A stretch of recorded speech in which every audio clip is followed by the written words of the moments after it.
ফেলুল হাকিমে লা ইয়াখলু আনিল হিকমাতে। হাকিম মানে মহান মাবুদ, মহাপ্রজ্ঞাময় মহান মাবুদ। তার সৃষ্টির পিছনে কোনো না কোনো কারণ আছে। মা খালাকতা হাযা বাতিলা, কোনো কিছু বেহুদে তিনি বানান নাই। আমরা এখানে আসছি কোনো উদ্দেশ্য আছে। উদ্দেশ্য হলো কিছু পাওয়া। কার কাছে?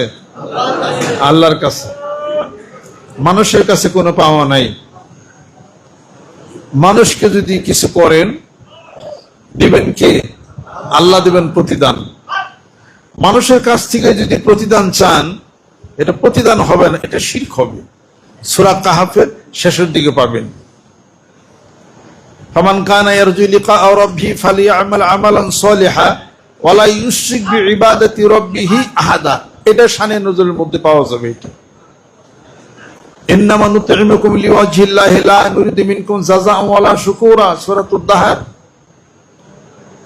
মানুষ মানুষের জন্য যা কিছু করবে, যা আদর করবে, যা আপ্যায়ন করবে, এটা সম্পূর্ণ আল্লাহ এবং আল্লাহর রাসূলকে খুশি করার জন্যই করবে। তবে আল্লাহ তার প্রতিদান দিবেন। প্রতিদান যদি মানুষের কাছে চান, প্রতিদান তো হবেই না, হাসরের ময়দানে নিক্ষেপ করা হবে এবং এটা শিরক হবে। অনেক বাজার থেকে অনেক সদাই কিনলাম, খালের তলা যদি ছিদ্রি থাকে সব পড়ে যাবে। এই ছিদ্রিটাই হলো শিরক। অনেক ইবাদত বন্দেগি আমরা করি, থাকে না সেগুলা, প্রতিনিয়ত গুনাহ অপরাধ, শিরক হচ্ছে, গুনাহ হচ্ছে, অপরাধ হচ্ছে, সব ছিদ্রি আছে, সব ওই জায়গায় চলে যায়। মানুষ জানুক কত লম্বা সেজদা দেই নামাজে, মানুষ জানুক, দেখুক জিকির করতে করতে কত উপরের আল্লাহ দরজার ওলি আমি হয়ে গেছি। মানুষ জানুক কণ্ঠ আমার সুন্দর, ওয়াজ আমি ভালো করি, আগামী বছর দাওয়াত পাওয়া যাবে, এই ওয়াজ বাতিল। মানুষ জানার আগে আল্লাহ জানুক। আল্লাহ জানলেই তো হইল। দানের ব্যাপারে গোপনীয়তার কথা বলা হয়েছে কেন? দান প্রকাশ্য আছে, সারিউ ফিল খায়রাত। প্রতিযোগিতা যখন করা হয়, তবুকের যুদ্ধে আল্লাহ নবী সাল্লাল্লাহু আলাইহি ওয়াসাল্লাম প্রতিযোগিতা করছেন, সাহাবাদের মধ্যে প্রতিযোগিতা হয়েছে। প্রতিযোগিতা যখন হয় তখন প্রকাশ্যেই হয়। সুবহানাল্লাহ। আল্লাহ নবী সাল্লাল্লাহু আলাইহি ওয়াসাল্লাম বসা আছেন, সাহাবারা বসা আছেন, বলতেছেন তোমরা কে কি দিতে পারো জিহাদের ময়দানে? হযরত সিদ্দিক আকবর রাদিয়াল্লাহু তাআলা আনহু, ওসমান গনি রাদিয়াল্লাহু সামনে ছিলেন, বলতেছেন ইয়া রাসূলুল্লাহ, আমি দেব। কি দিবা? 100 উট। ডান দিকে আল্লাহ নবী সাল্লাল্লাহু আলাইহি ওয়াসাল্লাম মাথা ঘুরাইছেন, এই তোমরা কি দেবা সাহাবারা? হযরত ওসমান গনি রাদিয়াল্লাহু তাআলা আনহু ডান দিকে আসছেন, বলে ইয়া রাসূলুল্লাহ, আমি দেব। কও ওসমান তুমি একবার দিলা, তাই আবারও দেব। কি দিবা? 100 উট। বামে তাকাইছেন, এই সাহাবারা তোমরা কি? দেখো ওসমান ওখানে আবার গেছে। ওসমান তুমি কি? ইয়া রাসূলুল্লাহ, আমি দেব। কি দিবা? কি দিতে চাও? 100 উট। পিছনে গেছেন, এই সাহাবারা তোমরা কি দিবা? ওখানে ওসমান হাজির। ইয়া রাসূলুল্লাহ, আমি দেব। কি দিবা? 100 উট। আল্লাহ নবী সাল্লাল্লাহু আলাইহি ওয়াসাল্লাম বলতেছেন তোমরা কে কি দিবা? ওসমান বলতেছে ইয়া রাসূলুল্লাহ, আমি দেব। কি দিবা? আমি বাড়ি থেকে আসি, বাড়ি থেকে ঘুরে আসছে, বিবিরে বলছে এই তাড়াতাড়ি দাও, স্বর্ণ মুদ্রা টাকা পয়সা যা আছে সব দাও। সব গাঠিতে নিছে। বউ খুব খুশি, জিজ্ঞেস করতেছে আজকের ব্যবসা মনে হয় ভালো লাইন পাইছো? ও হ্যাঁ, অনেক বড় ভালো ব্যবসা পাইছি আজকাল। এই ব্যবসায় কোনো ক্ষতি নাই। ও তিজারাতান লান তাবুর ফামা রাবিহাত তিজারাতুহুম মা কানু মুহতাদিন। ব্যবসা বিজনেস তো আল্লাহ এবং আল্লাহর রাসূলের সাথে। ব্যবসায় মাল বাড়াইয়া দেন কে? কমিয়ে দেন কে? তাহলে ব্যবসা কার সাথে? আল্লাহর সাথে। কিভাবে? ওমাই ইউকরিদিল্লাহ কারদান হাসানান ফায়ুদাইফাহু লাহু আদাফান কাসীরা। আল্লাহ বলে আমার সাথে ব্যবসা করো, আমার কোন বান্দাকে কর্জে হাসানা দাও, এক গুণ 2 গুণ 3 গুণ না, বহু গুণে বাড়াইয়া দেবো। সুবহানাল্লাহ। আর যদি নেকের কাজে 1 টাকা দাও, মানদা বিল হাসান ফালাহু আশরাম সালাহিয়া, 1 টাকা দিলে 10 টাকা পাইবা, 10 গুণ। আর কোন মানুষকে নিঃস্বার্থতা নিয়ে যখন কর্জে হাসানা দাও, 10 গুণ না বহু গুণ।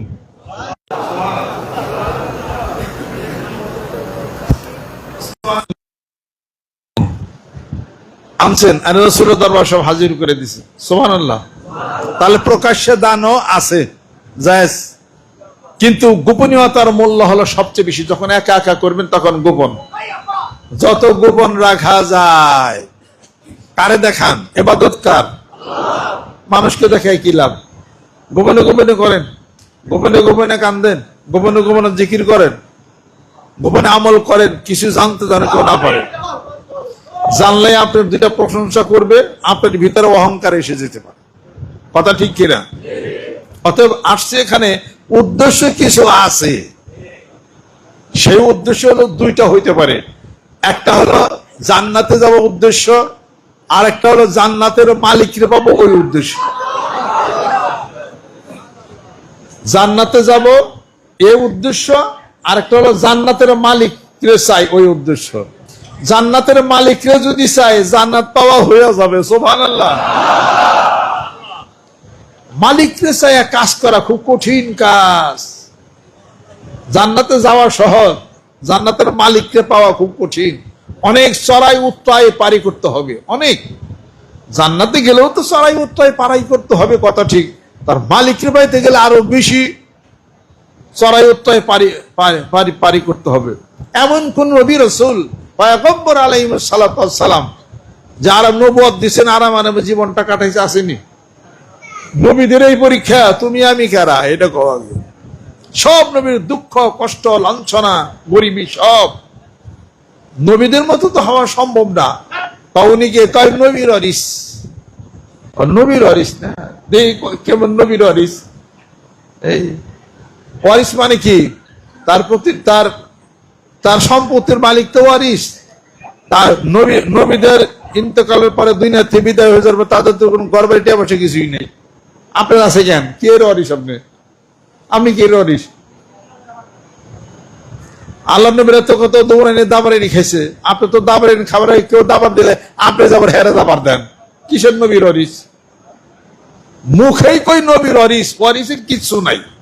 কথা ঠিক কিনা কর? আশা একটাই, এখানে আসছে শুধু জান্নাত পাওয়ার জন্য না, জান্নাতের মালিককে পাবো কেমনে সেইটা তালাশ করার জন্য। আল্লাহ পাক যেন কবুল করে। এটা এত জোরে কথা কওয়া লাগতেছে, খুব কষ্ট হইতেছে। আস্তে আস্তে, বেশি বাড়ায়ও না। হ্যাঁ, কথা খুব কষ্ট হইতেছে।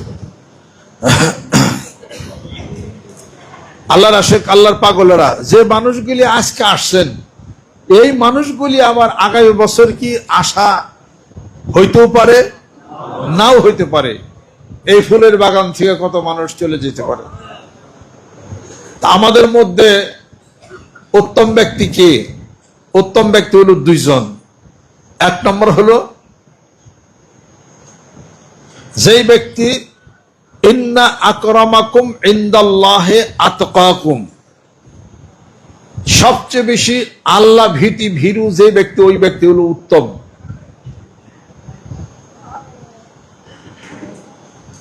আর হলো যেই ব্যক্তি আল্লাহকে ভয় করে, ওই ব্যক্তি উত্তম। ইন্নামা ইয়াখশাল্লাহা মিন ইবাদিহিল উলামাউ, সুবহানাল্লাহ। গলায় গামছা পাশে মানুষ মারছে, 4 টুকরা করছে, 6 টুকরা করছে, পানিতে ডুবে মারছে, গুলি করে মারছে, চাইনিজ কুড়াল দিয়ে কুবিয়া মারছে। কোন মাদ্রাসার মুফাসসিরে কোরআন ধরা পড়ছে? কোন সাইকুল হাদিস ধরা পড়ছে? তা তো ধরা পড়ে নাই। তাহলে বোঝা গেল ইলম তাদেরকে পাহারা দিছে। বান্দাদের মধ্য থেকে তারাই একমাত্র আল্লাহকে বেশি ভয় করছে, উলামায়ে দ্বীন। জোরে কোন সুবহানাল্লাহ। ইলম শিক্ষা করা ফরজ, আপনার আমার ভালোর জন্য। ইলম শিক্ষা করা কেন ফরজ? ইলম যদি থাকে এই লোকটা চুরি করবে না, ইলম তাকে পাহারা দেবে। সুবহানাল্লাহ। ইলম নাই আলেম হওয়া সম্ভব না। এখন কি করতে হবে? যারা আলেম, আলেমের সাথে থাকতে হবে। সুবহানাল্লাহ। সম্ভব না সেটা। মাদ্রাসা যাওয়া সম্ভব না। যে আল্লাহকে পাইছে, আল্লাহর দিকে অনুরক্ত হয়েছে, যে আলেম ব্যক্তি, তার সাথে তার কাছে কাছে যাও। সে তো তোমাকে বিড়ি খাওয়া শিখাবে না। আর যার মধ্যে ইলম নাই, ইলম তাকে পাহারা দিচ্ছে না। তোমাকে পাহারা দেওয়ার মতো কেউ না কেউ থাকতে হবে। এই কারণের জন্য, যেহেতু তোমার আমার সাথে একটা শয়তান পাহারাদার আছে, তোমার পাহারা দেয়। শয়তান পাহারা দেয়া ধাক্কাতে মানুষকে জাহান্নামে নিবে।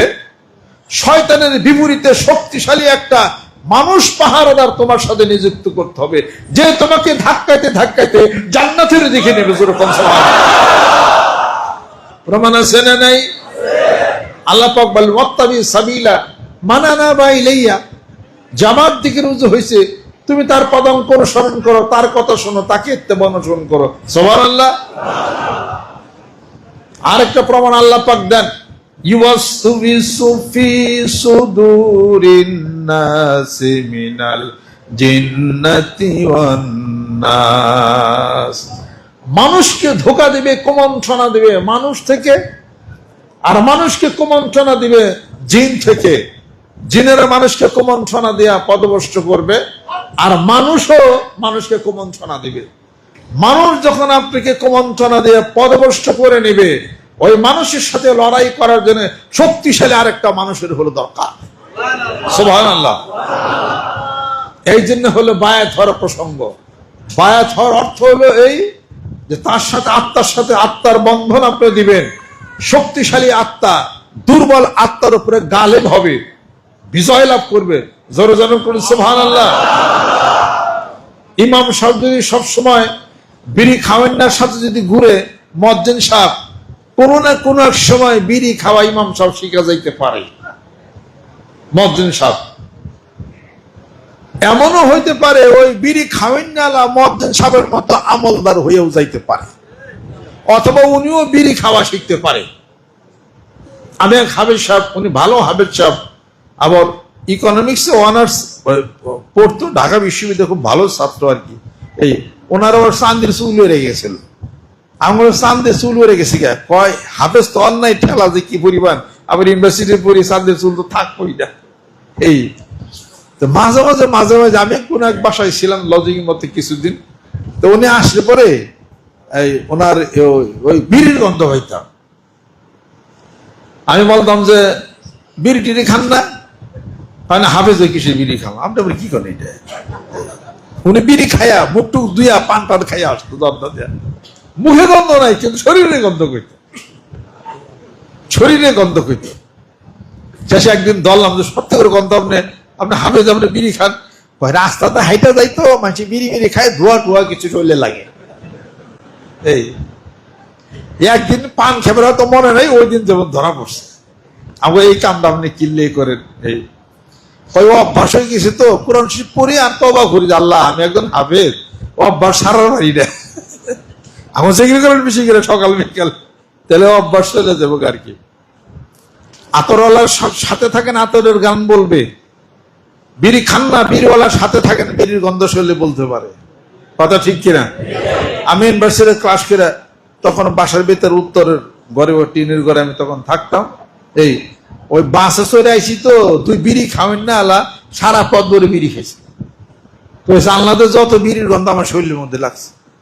ঘরের ভিতরে যখন গেছি, তখন আমার গিন্নি বলতেছে যে শরীরে তো কেমন গন্ধ, বিড়ির গন্ধ, বিড়ি খান দিকে।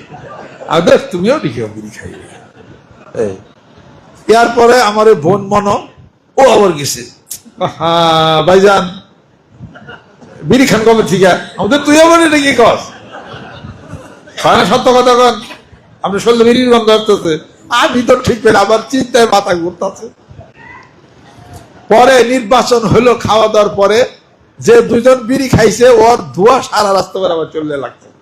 সিটে বসছি, বিড়ি খাই নাই, বিড়ির গান চললে বলছে। কথা ঠিক কিনা? অতএব যদি আপনার আত্মার শক্তি বেশি থাকে, বিড়ি খাবেন না, বিড়ি ছাইরা দিতে পারে, আপনার লাইনে আসবে। আর যদি তা না হয়, সে প্রভাব বিস্তার করে আপনাকে বিড়ি খাবেন না বানাবে। কথা ঠিক কিনা? অতএব আল্লাহওয়ালা মানুষ, যার আত্মার শক্তি, কলবের শক্তি যাদের আছে, তাদের কাছে বসেন, বিড়ি মিড়ি উইয়া যাইব। এবং আল্লাহর জিকির করে, তারা তো আল্লাহ পাকের জিকির করে।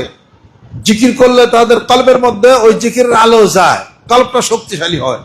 শক্তিশালী কল্প অন্তর দুর্বল অন্তরকে টাইনা নিয়ে আসবে। আমাদের ভিতরে আত্মবিশ্বাস আসছে না, যতই বিড়িওয়ালা যতই সারাদিন আমাদের কাছে থাক, যে কোনো মূল্য হোক আর বিড়ি ছাড়িয়ে ভালো ইনশাআল্লাহ। ও আমাকে বিড়ি খাওয়া শিখাইতে পারবো না ইনশাআল্লাহ তাআলা, কারণ জিকির করলে তার কলবের মধ্যে আত্মার মধ্যে শক্তি আছে। সে আমাদের বিড়ি খাবে কেমনি কেরা, হ্যাঁ বিড়ি উইরা যাবে। সুবহানাল্লাহ, বিশ্বাস হয়? এরকম কত মানুষ আগে বিড়ি খাইতেন, তা এত ঠান্ডা সরমের ব্যাপার, বিড়ি খাইতেন, এখন খান না। কেন, কি কারণে? ওই যে জিকিরের ট্যাবলেট খাইছেন, জিকিরের ট্যাবলেট খাইলে ওটা আর থাকবো না। নিজে নিজে ভালো হওয়া অনেক চেষ্টা অনেকেই করে, কিন্তু সম্ভব হয় না। বিড়ি খাওয়ার অভ্যাস চলে যাক, এই মর্মে ডিসপেন্সারিতে কোনো ট্যাবলেট পাওয়া যায়নি। আছে কোনো ট্যাবলেট? কোনো সিরাপ আছে? তা তো নাই। অথবা কেউ যদি 10,000 বার সূরা ইখলাস পড়ে যদি ফু দেয়, বিড়ি খাওয়ার অভ্যাস যাইবনি।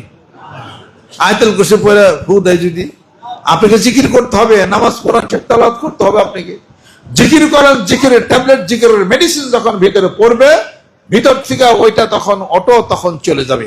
যেরকম সুবহানাল্লাহ। এই জিনিসটা যে পীর মাসের গুলো কাটে দিন, তাদের দরবার, তাদের মসজিদ, তাদের খানকার মাধ্যমে মানুষদেরকে ট্রেনিং এর ব্যবস্থা করে শিখাইতেছে, দুষ্ট করলো কোন জায়গা?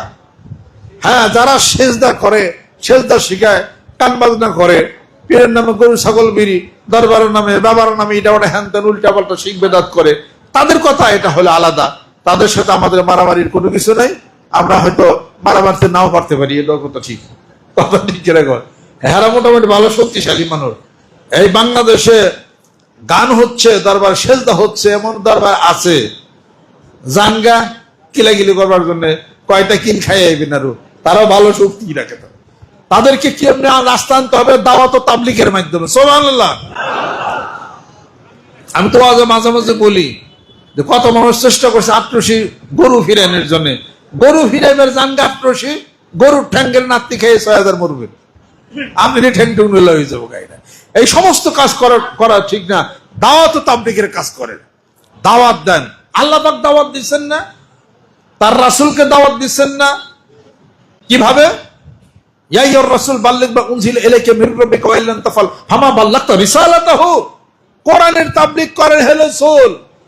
কোরআনের মধ্যে কি আছে? ওয়ালা তাসুবুল্লাযিনা ইয়াদউনা মিন দুনিল্লাহি ফায়াসুবুল্লাহা আদওয়ান বিগাইরি ইলমিন। জোরে কোন সুবহানাল্লাহ। যারা এই পূজা পার্বণ করে, মূর্তির পূজা করে, হে রাসূল আপনি সাহাবাদেরকে বলে দেন ওই মূর্তি টুর্তিকে কিন্তু বকাবাজি করে দেন না, তাহলে পরে তারা অজ্ঞতাবশত আমি আল্লাহকেও তারা গালি দিবে। এটা সমাজকে সুন্দর করার কত বিশাল একটা ব্যাপার আল্লাহ পাক বলে দিছে।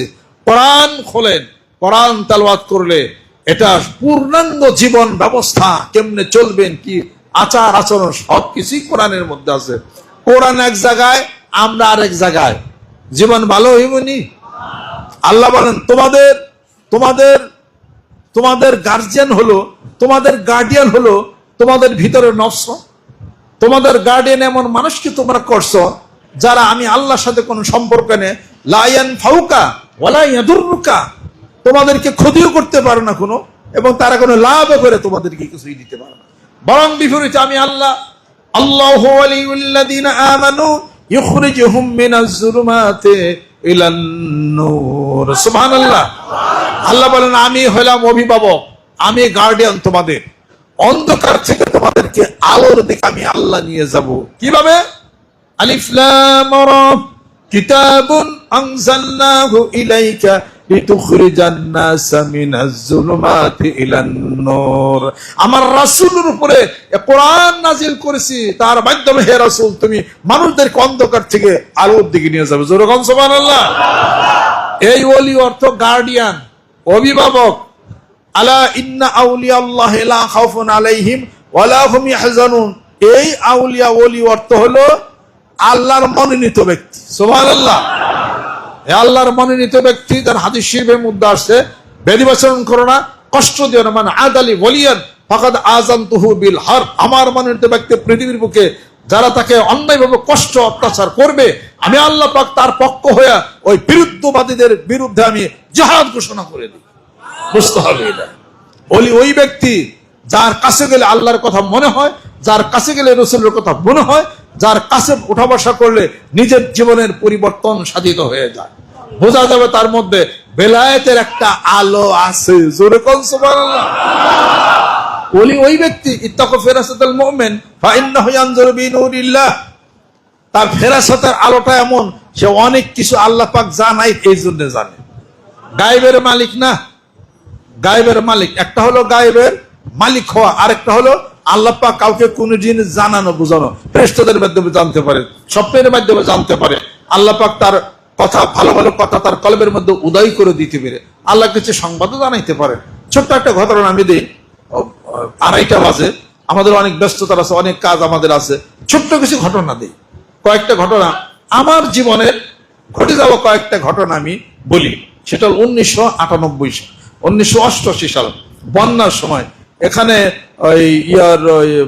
আমাদের বাংলাগড়ের এখানে আসছিলেন আব্দুল হালিম ইঞ্জিনিয়ার সাহেব, বাসা আছে এখনো, আব্দুল হালিম ইঞ্জিনিয়ার সাহেব এবং হাফেজ আব্দুর রব, তারপরে বোধহয় আর একজন কে ছিলেন, 3-4 জন ছিলেন।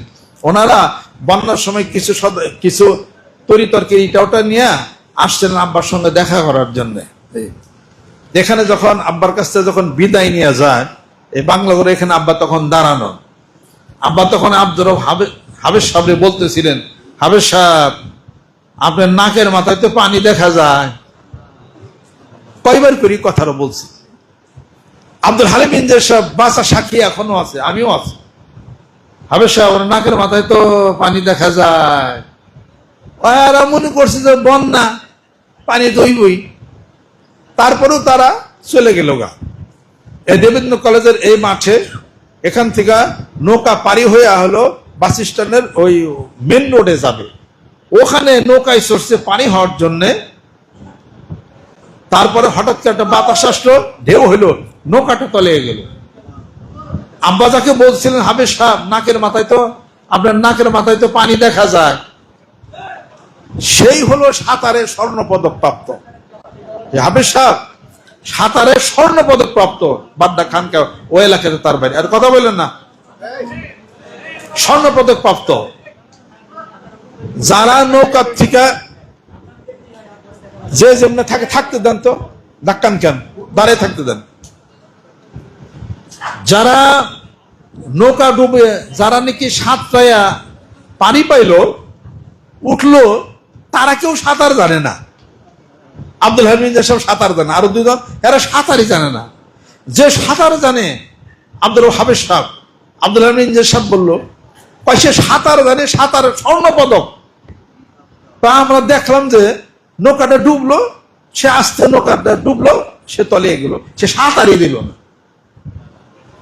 হ্যাঁ, ওই নৌকায় ছিলেন? হ্যাঁ, ওই আমাদের যে আব্দুল্লাহ ছিল। তখন তারা আশ্চর্য হয়ে গেল যে সাঁতারই দিল না, সে নৌকাটা টলে এলো, এমনি গেল, সে ময়রা পরে বিকালের দিকে তখন ভাইসা উঠছে। আবার তাকে বলছিলেন যে আব্দুল হাবিজ সাহেব আপনার নাকের উপরে তো পানি দেখা যায়, আদাত আপনার নাকের উপরে পানি। পরে তারা সেই কথা বলে এখনো কান্দে। গেল এক জর্জ ফোরম্যান, তারপরে জো ফ্রেজিয়ার। জর্জ ফোরম্যানকে মোহাম্মদ আলী ক্লে হারায় বক্সিং এ, জো ফ্রেজিয়ারকে হারায় 2 বার, এরপর লিওন স্প্রিংস শেষে 3 বারকে হারাইয়া মোহাম্মদ আলী ক্লে বিশ্ব চ্যাম্পিয়ন হয়। এরপরে লাস্টের 4র্থবার খেলা ল্যারি হোমস তখন তাকে চ্যালেঞ্জ করে মোহাম্মদ আলী ক্লেকে। এটা বোধ হয় যে 82-84 সালের কথা আর কি হবে। তখন আমি তো আর মোহাম্মদ আলী ক্লের পক্ষে মুসলমান, আগে তো ছিল মোহাম্মদ ক্লে ছিল, ক্যাসিয়াস ক্লে ছিল। ইসলাম নামে গ্রহণ করার পরে মোহাম্মদ আলী ক্লের নাম হলো। সারা বিশ্বে মোহাম্মদ আলী ক্লের পক্ষে, আমিও পক্ষে। ল্যারি হোমস চ্যালেঞ্জ করে বসছে মোহাম্মদ আলী ক্লেকে। সারা ওয়ার্ল্ডের পৃথিবী এটা জানে, মোহাম্মদ আলী ক্লেও চ্যালেঞ্জ গ্রহণ করছে। তারে হারিয়ে হয়তো শিরোপা নিয়ে যাবেন। তা আমি আবার বলতেছি আব্বার কাছে, আব্বা খেলা দেখে আছি।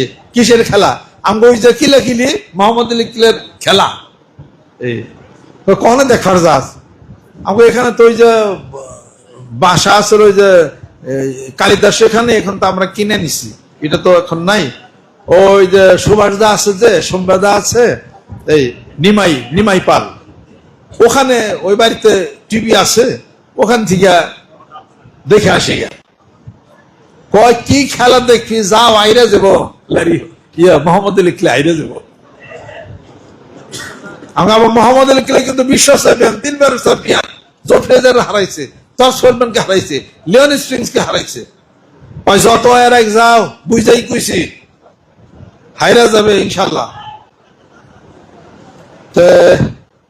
আমি আবার কিছু পোলাবানের কাছে কিছু বলছি, সব জায়গায় পীরগিরি খাটে না, এটা কিলাকিলি, এখানে পীরগিরি না। আমি ফির আব্বার কাছে বলছি, আব্বা মোহাম্মদ আলী কিন্তু 3 বার বিশ্ব চ্যাম্পিয়ন, অনেকে কিন্তু জানছে এটা। কয় যা হাইরা যাবে ল্যারি হোমসের সাথে। আমি তো চিন্তায় টেনশনে আমি খুব ঘাম হইতেছে আমার চলে। তো টিভিতে তখন খেলা শুরু হয়ে গেল, সারা ওয়ার্ল্ডে দেখতেছে। ওই বিশ্বস্তমার ওই উত্তর ওই বাড়ি নিমাই পাল, ওই বাড়িতে গেলাম, তারা চেয়ার দিল বসার জন্য, কারণ খুব টেনশন কাজ করছে, সারা ওয়ার্ল্ডে এটা দেখতেছে। এটা একটা চ্যালেঞ্জের খেলা আছে। আর আমরা তো বলছি যে হাইরা যায় মোহাম্মদ আলী কিলে, বুঝাই কইছি যা কি খেলা দেখি।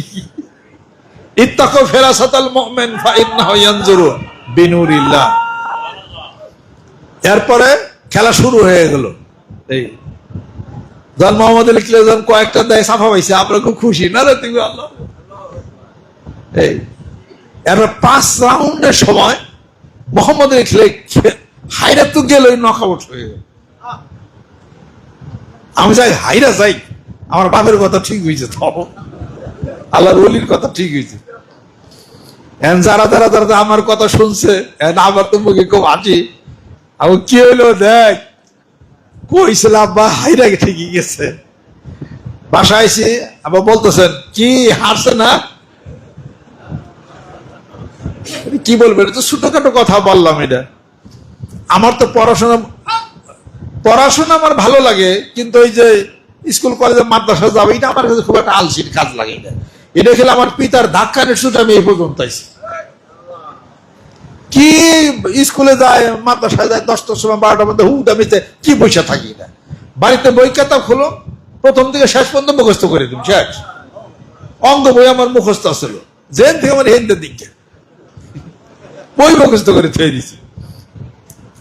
তাই বলে সকালবেলাতে ক্লাস করুম, বিকাল পর্যন্ত ক্লাস করুম, আবার পরের দিন এটা কি একটা চাকরি? এই ধরনের লেখাপড়া আমার মোটেও ভালো লাগে না। আমার পড়াশোনা ভালো লাগে, কিন্তু এই যে ধরা বাঁধা যাওয়া আসা, পরে আব্বা খালি বুঝাইতেন, তো বুঝবা না, যাও, এটা ডিগ্রির দরকার আছে, যতই তুমি পারো। আমার আব্বা নজরুল ইসলাম তো কোনো অনার্স ডিগ্রি কিছুই নাই, তুমি কি নজরুল এবার চাও, এত বইয়া হলো। তারপরে বুঝা দিচ্ছি, যাই কিছু ঢাকা বিশ্ববিদ্যালয় ইউনিভার্সিটি এমফিল দিলাম, ফার্স্ট ক্লাস পাইলাম। তারপরে আবার বলতে তুই পিএইচডি কর, চেষ্টা করে। আমাকে মেলায় অনেক রিসার্চ অনেক কিছু করার লাগে, এত সময় আমার না, এটা আমি পারমি নেই যায়, কয় না আমার খুব মনের আশা তুই করবি, যাও, দোয়া করে দিছি তোমার জন্য সব কাজ সহজ হয়ে যাবে।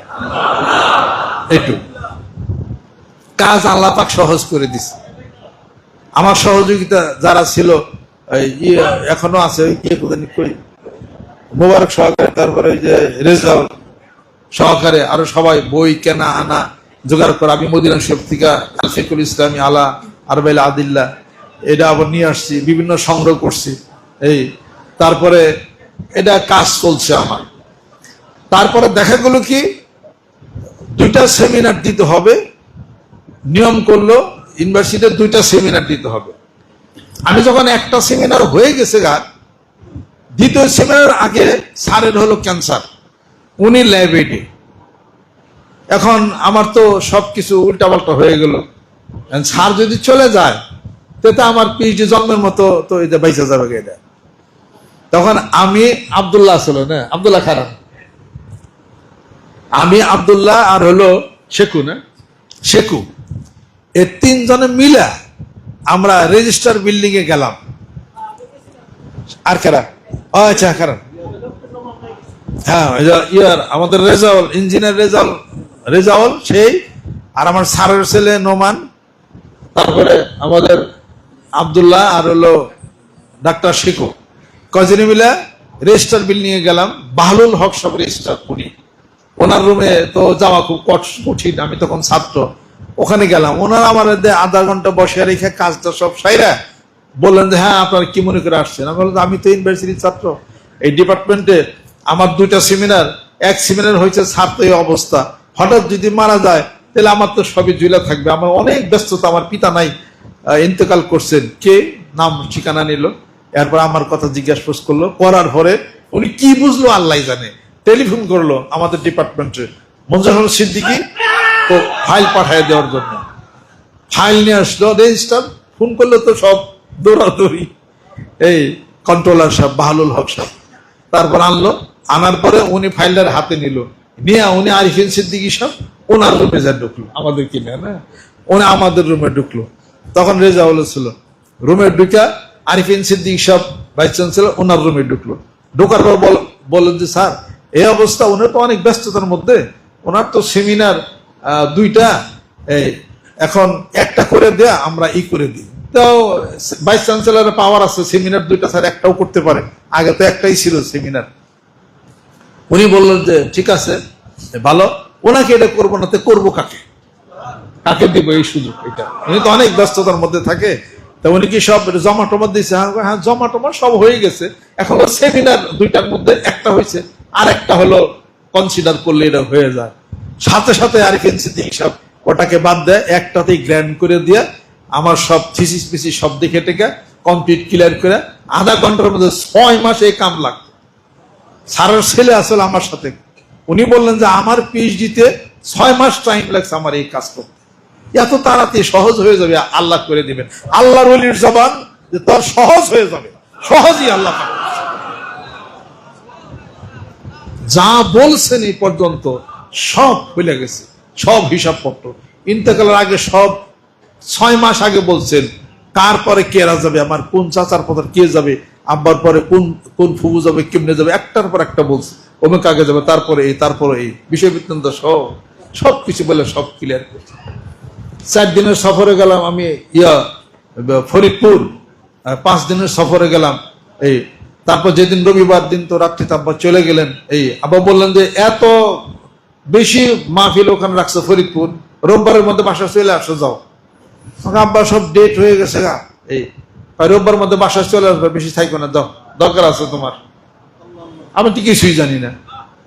রাত্রিতে খাইতে বসছি, আমাদের সালাউদ্দিন কই, হারুন মাস্টারের বাড়িতে, হারুন মাস্টারের রাত্রিতে খাইতে বসছি, সালাউদ্দিন যা খবর দিল এরকম বাসা যাইতে হবে, আব্বাকে অসুস্থ, পান কি না পান। সাথে সাথে আমি চলে আসলাম, রাত বাজলো 3টায়, আইসা দেখি আব্বা ইন্তেকাল করছেন রাত 9:30টার দিকে। এই অবস্থা, এইটাই সব বলছেন সব। কাজে তিনি যাই না বুঝা কোথায় কেমনি কি হিসাব পত্র, ইসাক রহমতুল্লাহ খেলাফত দিয়েছেন, আজহার হোসেন সিদ্দিকী হ্যাঁ যাই নাই দিছেন, আর উনিও যে নির্বাচন হিসাব পত্র করছেন, যাই নাই নির্বাচন করা হয়েছে। এটা উপর থেকে অনেক কিছু হিসাব পত্র মেলানো হচ্ছে দরবারের পিছনে, এটা বানাই না কোনো জিনিস না, এটা বানানো জিনিস না, এটা কোনো গদির দরবার না, এটা হিসাব পত্র, অন্য রকমের হিসাব পত্র মিলা কাজ করতেছে। আল্লাহ পাক আমাদেরকে যেন কবুল করে নেন, রহমত আল্লাহ পাক যেন করে নেন। আল্লাহর ওলির সেই লিখিত এই বই কিতাবগুলি যা লেখছেন, এটা সবই মাদ্রাসা দান করে দিছে। এই কিতাবের টাকা তো আমরা খানি, একমাত্র মারফতের ভিত্তি তো আমার মধ্যে আছে, এগুলো সব দেওয়া হয়েছে। আর মাদ্রাসা আমাদের দরবার একটা ছোট্ট একটা চিঠি বই আছে আকীদা, এখানে বিক্রি করা হয়, যারা যারা পারেন নিয়ে যাবেন। মানিকগঞ্জ দরবার শেখ আহলে সুন্নাত ওয়াল জামাতের আকীদা ভুক্ত, জোরে কোন সুবহানাল্লাহ। অতএব সে কোরআনকে মেনে, কোরআনের মধ্যে যা কিছু আছে সেইটাই আমরা ফলো করার চেষ্টা করি, জোরে কোন সুবহানাল্লাহ। আল্লাহ পাক আমাদেরকে যেন কবুল করে নেন, রহমত করে নেন, বরকত আল্লাহ পাক যেন নাজিল আল্লাহ পাক যেন করে নেন। আসুন আল্লাহর আশিকেরা, আল্লাহর পাগলেরা, কোরআন মানি, কোরআন ফলো করি, ইনশাআল্লাহ তাআলা কোনো বিরোধ থাকবে না। জোরে কোন সুবহানাল্লাহ। আর হক তরিকতপন্থী পীর মাশেক বুজুর্গানে দিন যিনারা আছেন বাংলার জমিনের বুকে রুহের আত্মার জগতের মানুষদের আমলের জিন্দেগিতে মানুষদেরকে নামিয়ে দিয়েছেন। জোরে কোন সুবহানাল্লাহ। হাবিবুল যুক্তিবাদী সাহেব এখানে মাহফিল করছেন, তিনি বলছেন আমার বক্তৃতার 26 বছর বয়সে মানুষ আমার কথা হাসে কান্দে সবকিছু করে, এত আমল করে না। আব্বার কথা বলছেন যে তিনি মানুষদেরকে দু একটা ভাঙা ভাঙা কথা কি বলেন, তার কথায় লক্ষ মানুষ আমলের মধ্যে নামছে। নিজে আমলদার হইলে সেই বয়ানে মানুষ আমলদার হয়। যে ওয়াজ করে উনি যদি মুত্তাকি হয়, ওনার বক্তব্যে মানুষ মুত্তাকি হবে। উনি যদি রসুলের আশেক হন, ওনার বক্তব্যে মানুষ রসুলের আশেক হবে। উনি যদি আল্লাহওয়ালা হন, ওনার কথায় মানুষ আল্লাহওয়ালা হবে। উনি নির্লোভ ব্যক্তি, ওনার মুরিদরা নির্লোভী হবে। উনি ভদ্র হলে মুরিদরা ভদ্রই হবে। যখন সুবহানাল্লাহ। আল্লাহ পাক যেন কবুল করে নেন, রহমত করে নেন। আজকে সবকের মাহফিল, ফজর নামাজের বক্তব্যের পরে আমি বলছি সবচেয়ে বড় সবক এই মাহফিলের মধ্যে হলো তিনটা জিনিস। একটা হলো 2 বেলা জিকির, 5 ওয়াক্ত জামাতে নামাজ আদায়, 2 বেলা কোরআনুল কারীম তেলাওয়াত এবং তার মধ্যে যা আছে সেগুলো সব মানার চেষ্টা করতে হয়। আল্লাহ পাক নিজেই বলতেছেন ইন্নাহু লাকাউলু রাসূলিন কারীম, ইন্নাহু লাকাউলু রাসূলিন কারীম। এক সম্মানিত এক ফেরেশতার মাধ্যমে আমি আল্লাহর কথা বলি, আমার রাসূলের উপর নাযিল করেছি। যেরকম সুবহানাল্লাহ। আমা হুয়া বিকাউলি শাইরিন কালিলাম মা তুমিনুন। আমার রাসূল তো কবি না। আমা আল্লামনাহু শি'রা আমা ইয়ানবাগি লাহু, তাকে কবিতা শিক্ষা দেন, এটা তার জন্য শোভনীয় না। ওয়ালা বিকাউলি কাহিরিন কালিলাম মা তাযাক্কারুন, এটা কোনো গণকেরও ভাষা না। অল্প সংখ্যক লোকই তোমরা শিক্ষা গ্রহণ করে থাকো। এটা কি তানজিলুম মির রাব্বিল আলামিন। যেরকম সুবহানাল্লাহ। আমি আল্লাহর পক্ষ থেকে অবতীর্ণ এক সম্মানিত এক কিতাব যা আমার রাসূলের উপরে নাযিল করেছি। যেরকম সুবহানাল্লাহ।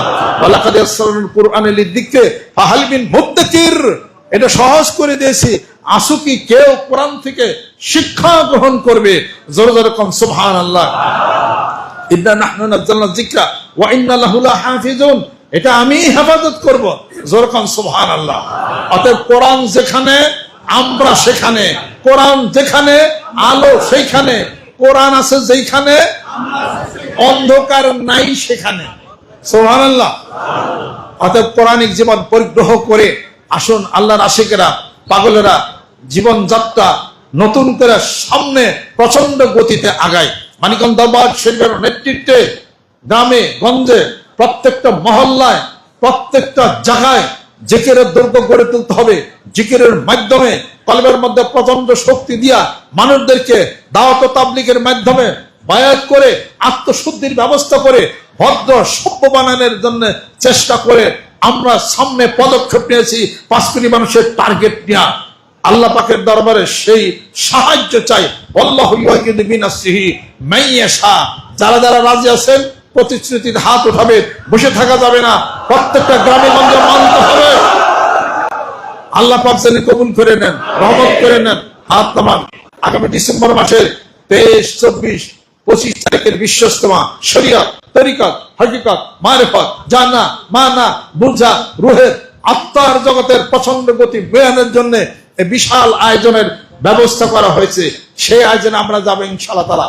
বাংলাদেশকে ভালোবাসি, সম্মান করি, শ্রদ্ধা করি, মারামারি কাটাকাটি হানাহানি বুঝি না, সৌহার্দ্যপূর্ণ ভাব এবং মানবতার কথা বলি। মানিকগঞ্জ দরবার শরীফের নেতৃত্বে ঠিক তারই ধারাবাহিকতায় সেই কাজ পরিচালনা করা হচ্ছে। জোরে জোরে কোন সুবহানাল্লাহ। আল্লাহ পাক যেন কবুল এবং মঞ্জুর আল্লাহ পাক যেন করে নেন, রহমত বরকত যেন নাযিল করে।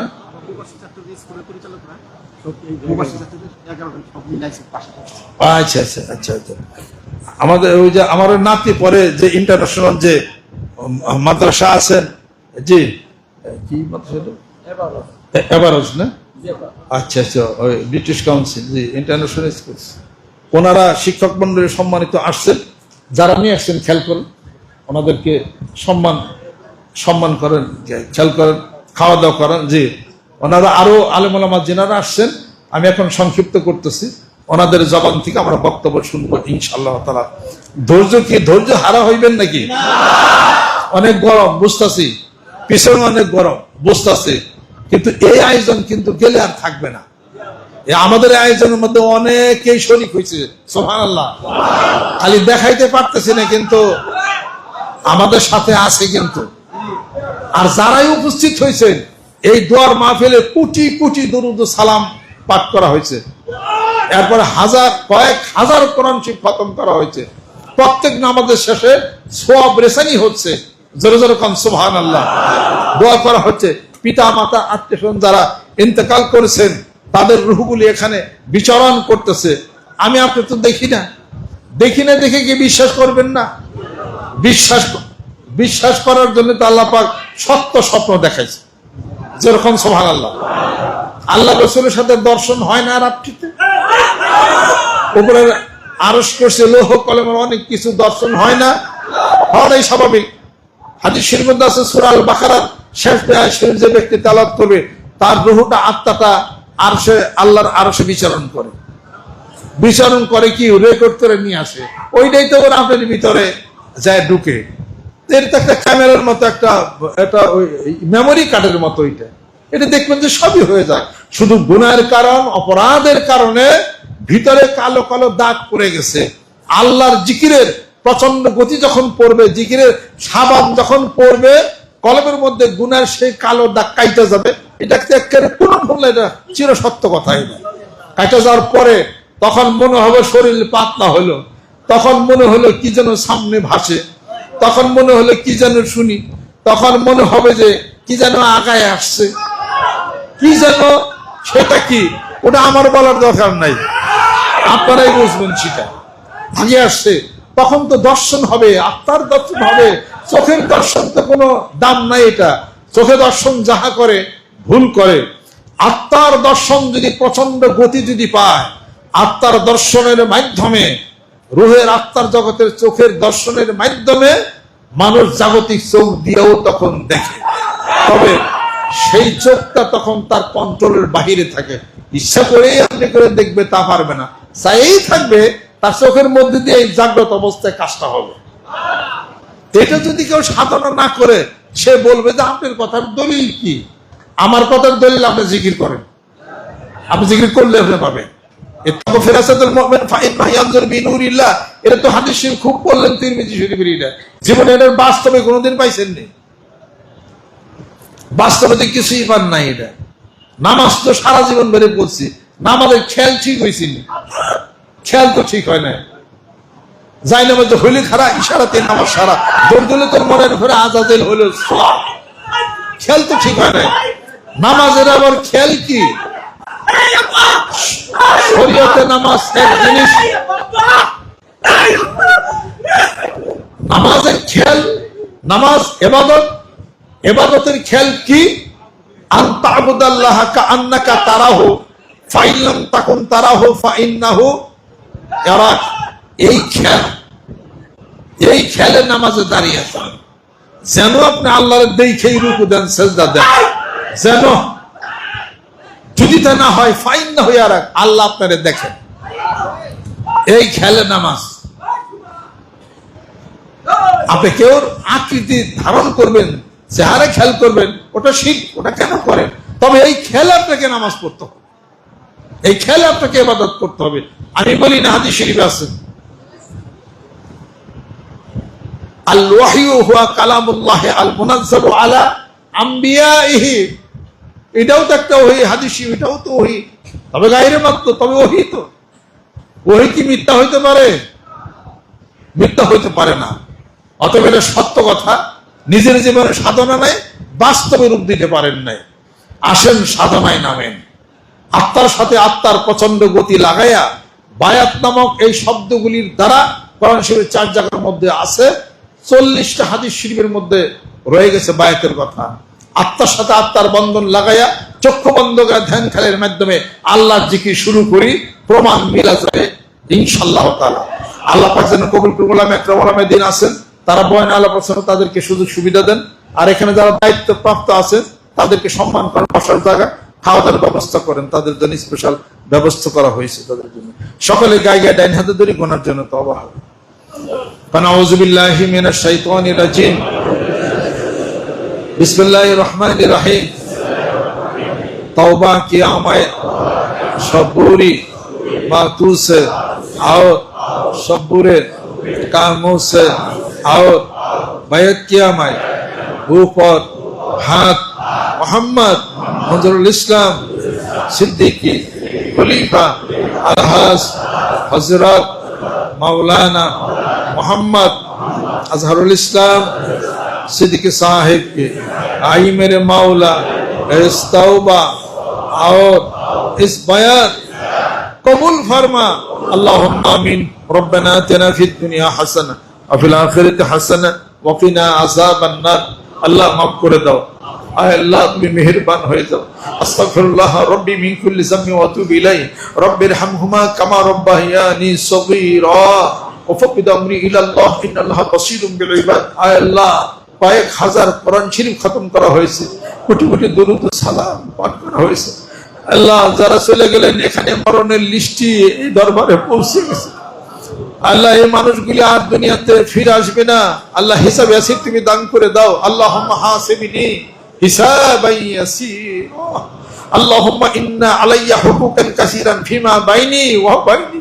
আল্লাহ তুমি মাফ করে দাও, এই মাহফিলকে কবুল করে নাও। সম্মানিত উলামা ইকরাম, উলামা আযম, হাফেজ কারি আরো যারা উপস্থিত হয়েছে আল্লাহ তাদের উসিলা করে মাহফিলকে তুমি কবুল করে নাও। আল্লাহ মাথার উপর একটা দাওরায়ে হাদিস মাদ্রাসা আছেন, আল্লাহ কবুল করে নাও। আসাতিজা ইকরাম আছেন, আল্লাহ তারাকে ইনায়েত করে দাও। ছাত্রদেরকে কবুল করে নাও। আল্লাহ মেয়েরা আছেন পর্দার অন্তরে, আল্লাহ কবুল করে নাও। মনের নেক মাকাসিদগুলোকে তুমি পূরণ করে দাও। আল্লাহর সবটুকু হাদিয়াটুকু আমাদের পিতামাতা আত্মীয় তারা ইন্তেকাল করেছে, আল্লাহ তাদের রূহের উপরে তুমি পৌঁছিয়ে দাও। আল্লাহ যার উসিলা করে মাহফিলের এই আয়োজন, এই দুয়ারে এই আয়োজন, জিকিরের আয়োজন, আল্লাহ আমার পিতামাতা এখানে শায়িত আছেন, তাদের রূহের পিয়ার হাদিয়া তুমি পৌঁছিয়ে দাও। আল্লাহ মুরিদ মুত্তাকিন যে যেখানে আছেন বাংলার জমিনের বুকে ইন্তেকাল করেছেন, তাদের রূহের উপরে এই মাহফিলের হাদিয়া তুমি পৌঁছিয়ে দাও। সব রেসানি তুমি করে দাও।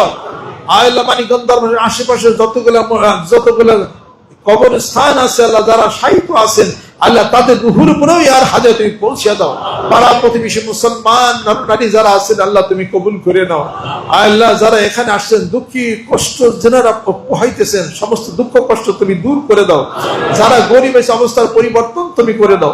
অসুখ বিমার আযাব থেকে আল্লাহ তুমি মুক্তি করে দাও। আমাদের সকলের হায়াত তুমি বেশি বেশি বাড়াইয়া দাও। কিয়ামতের দিন মুসিবতের সময় দয়াল নবীদের শাফায়াত তুমি নসিব করে দাও। বাংলাদেশকে কবুল করে নাও। আল্লাহ এই জমিনের তুমি মালিক, আকাশের তুমি মালিক, তোমার জমিনে তোমার হুকুমত তুমি কায়েম করে দাও। কোরআন হাদিস শিখবে আলো কলমের মধ্যে আল্লাহ তুমি জ্বালিয়ে দাও। সকল প্রকার শিরক বিদআত থেকে আল্লাহ তুমি হেফাজত করে নাও। ওয়াফিদ আমরি ইলাল্লাহ ইন্নাল্লাহা বাসীরুম বিল ইবাদ। বিহাক্কি কালিমায়ে তাইয়্যিবা লা ইলাহা ইল্লাল্লাহু মুহাম্মাদুর রাসূলুল্লাহ। আসসালামু আলাইকুম ওয়া রাহমাতুল্লাহি ওয়া বারাকাতুহু।